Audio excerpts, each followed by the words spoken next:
I have slow hard drives in my system. So because I have slow hard drives in my system, when I click start recording, it just fucking sits there because it has to spin up the hard drive where I save my videos, which is it's the big hard drive that has like lots of space to save videos because that's where you save your videos, on the hard drive with a lot of space. And it's slow because it's fucking huge. It's like a 4 terabyte hard drive. So yeah, I don't actually need this. I don't know why I'm getting it. Anyway, it is Wednesday, my dudes, and time for an old man yapping. So there are a couple of things that I want to talk about, one of which is coming from one side of the political spectrum, and the other of which is coming from the other side of the political spectrum. And I want to talk about both of them because the rhetoric around both is catastrophically wrong. I'm going to start by criticizing my own side. I'm very much on the left side of the political spectrum. And I keep seeing people saying billionaires shouldn't exist. There should be no billionaires. Nobody should have $1 billion. So I'm going to run you through a basic scenario here. And that scenario is you got a guy who starts a business in his little small town. And he starts the business and he goes, hey, so the way this works is every product that I sell, like let's say he sells books, every book that I sell, obviously you pay for the book and then the profit that comes off of the book, well, some of it pays for my rent and some of it pays for the utilities, is like the lights so you can see the books and the bookcases so the books are organized, and you know, the guy who comes in and arranges the books and puts them on the shelves, all of that gets paid for. And then at the end of all of that, there's $1. And I personally get the dollar. As the owner of the store, I get $1. That $1 from one book, I get $1. That's okay, right? Of course it is. You paid all of this money to start the store. You got the lease for the store. You're the one who's on the hook. If nobody comes in and buys any books, you still got to pay your bills. Sure, it's okay. You get $1.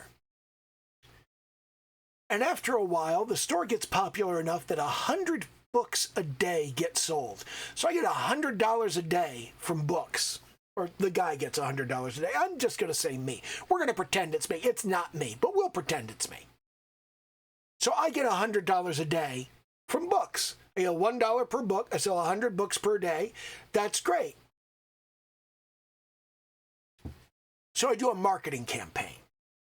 And that marketing campaign costs me some money, and I pay the money, and that's fine. And then at the end of the marketing campaign, I start selling 1,000 books a day. More people are coming into my store. And I go, you know what? It's kind of cool that I'm selling 1,000 books a day now. So I'll bet if I bring the store to 24 hours a day, I can do another big marketing push, and I'll sell even more than triple the number of books. So instead of an 8-hour day, we're going to move up to a 24-hour day. In fact, we're going to go 7 days a week. So I do this, and in reasonably short order, I start selling even more books. And I start going, you know what? We could also sell CDs. And we could sell DVDs. And you know what? If we're going to sell CDs, which are basically, it's very similar to a book, we may as well sell DVDs, and we may as well sell video games, and we may as well sell software. Okay, it's like these are all basically a book form factor that works fine. And you know, since we're selling all of that, we should probably, since we're selling CDs, we could sell stereos. And since we're selling video games, we could sell consoles. And we're selling software, we could sell PCs. We're selling DVDs, we could sell DVD players. And we could sell televisions. So we could sell all of this stuff. And for everything that we sell, I get $1. And it doesn't take that long before we're selling 10,000 things a day. And now I get $10,000 a day. That's a lot of money. That's $3.6 million a year. And I go, you know what? This is good. I'm going to open another store. I'm going to open another store because I'll bet there are people who live too far from this store. and they can't come to the store. So I'm going to open another store on the other end of the state, and people can go to that store.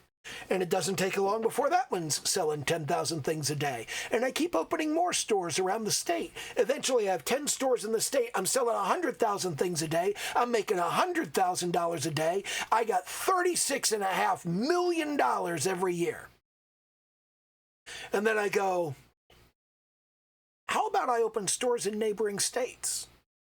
What if I do that? What if I open stores in the next state over and the next state down? What if I open stores in all the states? How many states are there? 50? That's 500 stores, and all those 500 stores are selling 10,000 things a day. That is 5 million things a day. And if I'm making $5 million a day because I make $1 for every one thing that I sell, that's $1.8 billion a year. So throughout that entire process, throughout that whole thing, what did I do wrong? What did I do that I shouldn't have done? Where exactly was the line that I shouldn't be getting this money? Why should I not get $1 per sale?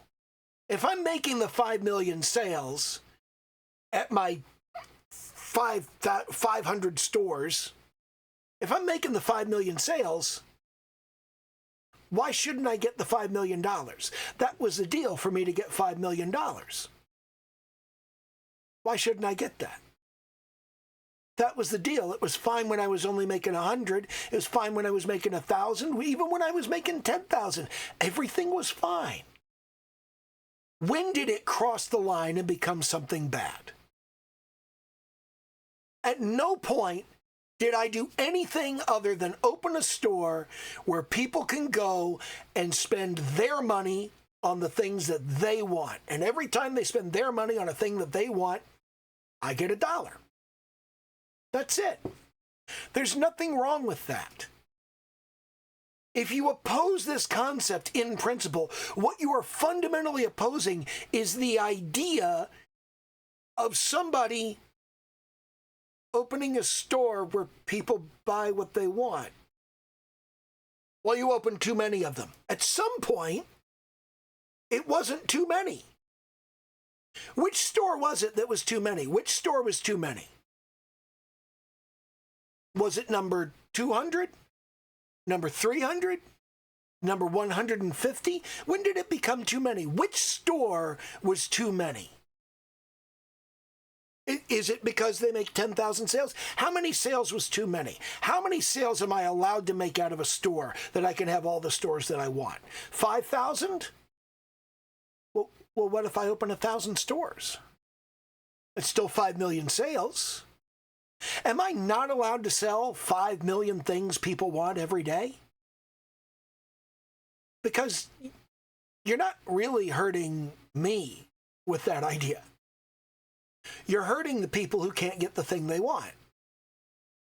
Why shouldn't they get the thing they want?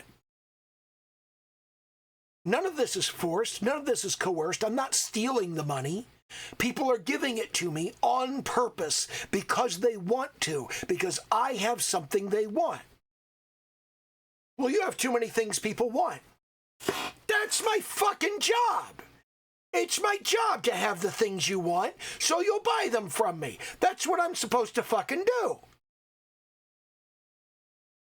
There's nothing wrong with billionaires. There's nothing wrong with millionaires. There's nothing wrong with rich people. What's wrong, what might be wrong, is that some rich people have obtained their money through fraud, abuse, and corruption. Those people are a problem. It's not the amount of money. It's the way they get it. That's the important thing. And what we have on the other side of this, what we have coming from the right wing, is nobody wants to work anymore. Bullshit. Absolute fucking bullshit. What's actually happened is this. We have lost the connection in how things work. there's this connection between your performance and your compensation. These have become disconnected. And the reason they become disconnected is it is widely perceived in the workforce that you get paid the same no matter what you do. And once you come to that conclusion, the inevitable result, the inevitable economic result is you're going to work just hard enough not to get fired so you can get paid just enough not to quit. Now, it would be convenient if there was a word if there was just one word we could use to express this concept. And I thought about it for a while, and the best one I could think of is hell. It's hell. This is not what you want. This is not the kind of work situation you want. What you want is a situation where you understand that what you do alters your compensation. And the reason we've lost the plot on this is, to some extent, attention spans. Nothing you do in your job is going to make any difference in your compensation for about 3 months. Now, I realize 3 months is hard for people to track. So what you're actually going to track is pay periods. Most people are paid every 2 weeks. You're going to count 7 of those. 7 2-week pay periods is 7 times 14, that's 91. That's 3 months. So you're going to count pay periods. And what you're going to do is you're going to start right now. You're going to document and keep stats on what you do all the time. You're going to write a progress report. A lot of you have jobs where you're required to write progress reports. And when you write your progress report, you try to write what sounds good and makes you look good. Oh, I got to make sure that I look like I'm important. Start writing a progress report that's honest about what you do every day. In fact, start writing it hour by hour. In any given hour, at the end of the hour, write down what you did. Take notes. Make sure that you keep track of what it is that you did and write it all down. Now, once you've got that for an entire pay period, your job over the next pay period is to make all of those things better. Do more, do better, have higher quality work, have more work, do it more effectively, do it faster. Keep your stats, continue to track all of your stuff, and you're going to count 6 pay periods. And at the end of that 6th pay period, you're going to look at everything and you're going to go, okay, did I improve all of my metrics every single pay period? And if you did, then at the end of your next pay period, go talk to your manager. Tell him that you've been working harder and performing better and doing more, and you think you deserve to be paid more. Now, there are 2 things that your manager now has to do. One of them is he has to decide whether he's going to pay you more, and the other is he's going to respond to your metrics. If he doesn't respond to your metrics, if he doesn't even give a shit about your metrics, and he also doesn't increase your compensation, that job sucks. Your manager sucks. Don't work for that manager. Go get a better job working for someone else. If he won't give you more money and he won't tell you why he won't give you more money, he knows you're not being paid enough. He understands he's underpaying you. He's doing it on purpose. It's always a he. So because he's doing it on purpose and he understands that he's doing it and he's not going to tell you, you're being fucked. Leave that job. Go work somewhere else. Listen to me. This is a voice of experience. I've worked for a lot of bad managers. I've worked in a lot of bad jobs. I've been a bad manager and realized that I was a bad manager and had to change. And it's easy for me to recognize a bad manager now. It was so much harder when I was young. If your boss won't tell you how to make more money, your boss doesn't care about you. He hates you and doesn't give a shit if you die. Don't work for that person. So, that's the thing. But that lack of connection between what you do and what you get compensated for. Start by being aware of what you do. What do you do every day? What do you do every week? What do you do over the course of a pay period that makes the company money? Your employer is employing you for a reason. You have a job. You have a thing that you do. What is the connection between what you do and what the business takes home at the end of every day? And if you're doing more of that and you're doing a better job and you're working harder, you should get more of what the company takes home because you're helping the company take more home.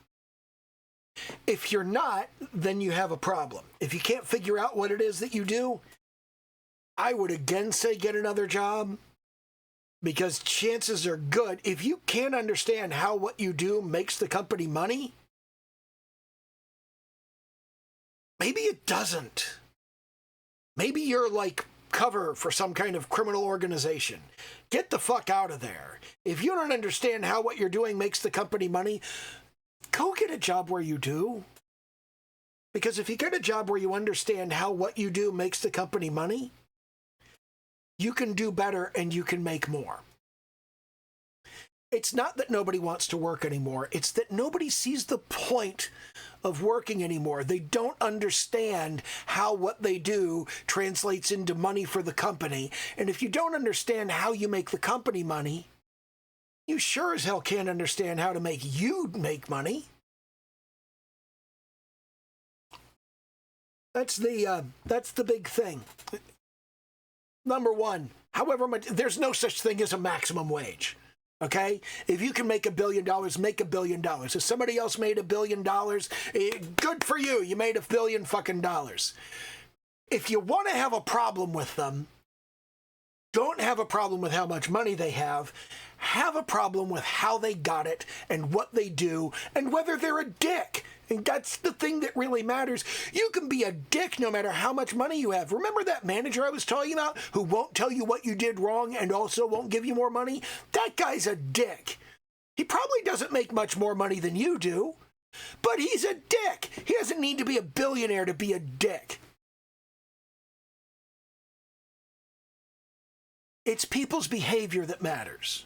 Okay? It's the way they behave. It's the way that they treat you. If they don't treat you with basic decency and respect, if they treat you like you're interchangeable, if they treat you like your concerns and your problems don't fucking matter, those are good reasons not to like them. Not the amount of money they have. Look at what they do. Look at the way they treat you. If they don't treat you with decency and respect, which I've said before, then you don't have to respect them. Beyond the basic respect that they're a human being that has human rights. But, if people treat you like shit, you're justified in treating them like shit right back. Anyway, that's all I have to say about that. Do the little YouTube dance, like, comment, subscribe, all that happy horse shit. And, okay, bye.